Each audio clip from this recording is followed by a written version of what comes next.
Okay, now let's create the world where our mission will take place. First, have a look at this 3D preview screen. You click the left mouse button and drag around. You can rotate the camera or the viewpoint you're looking with. The right mouse button and dragging, you can move yourself around the map. The scroll wheel on the mouse will move up and down. And there's another way of looking at the map, and that's from the top. Right click with the mouse and select auto view. Now zoom out and you can see the entire map in this case because it's a small one. Let's zoom back in. Right click again, deselect auto view, and we're back into the 3D view mode, and we can use the left mouse to rotate, right mouse to move around, and the scroll wheel to go up and down again. Now what you'll notice is that there are no objects, there are no houses, no cities, no nothing, just the textures, and the roads are there and the forests, but there's absolutely no objects. So every time you start a new mission, it will be empty. So we have to fill it with objects. We can place them by hand, but that can take a long time. And fortunately, NeoCube has provided us with some templates we can use. And we're going to do that now. Go to File, Import from File, choose the template directory, which is located under Data, and look for the file called base df3x3 lake.group and click on Open. Now, depending on the number of objects, this can take a long time. Luckily this is a small map, so it shouldn't take that long, but when you're using the big map, it can take up to several minutes depending on the template you will open. You can also define your own templates, but we'll cover that later. Okay, now this seems to be some sort of bug because it says it's not finished, but I think it is.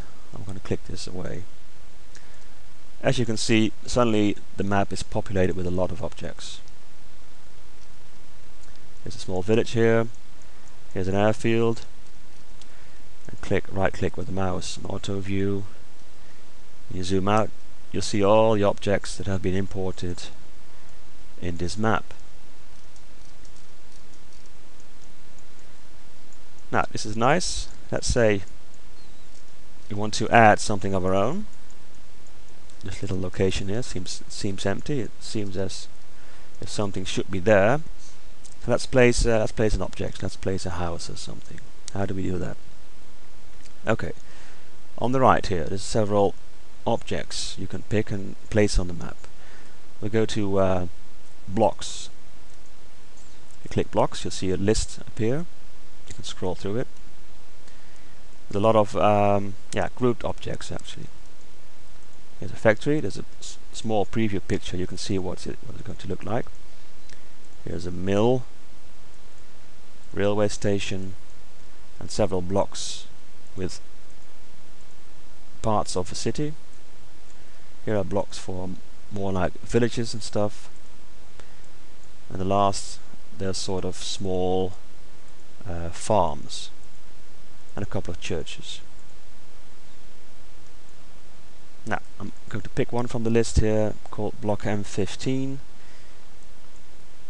I click on it, I go to here and I click again, and suddenly it appears. And here is a couple of houses that fit nicely into this space.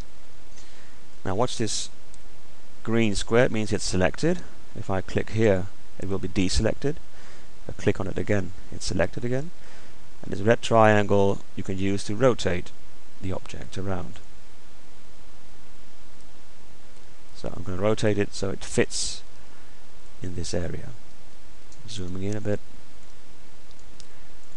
Another view is the 3D view. Right click and click deselect auto view.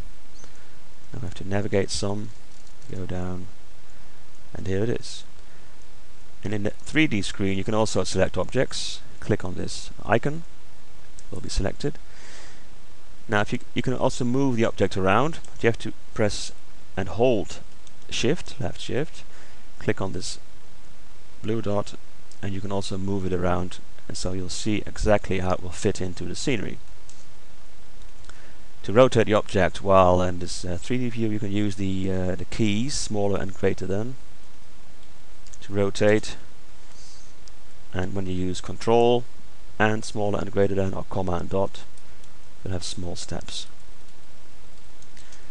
But it's easier to use the auto view to do the fine adjustments, like so. Okay, we've just added some extra scenery, and let's save this and continue on.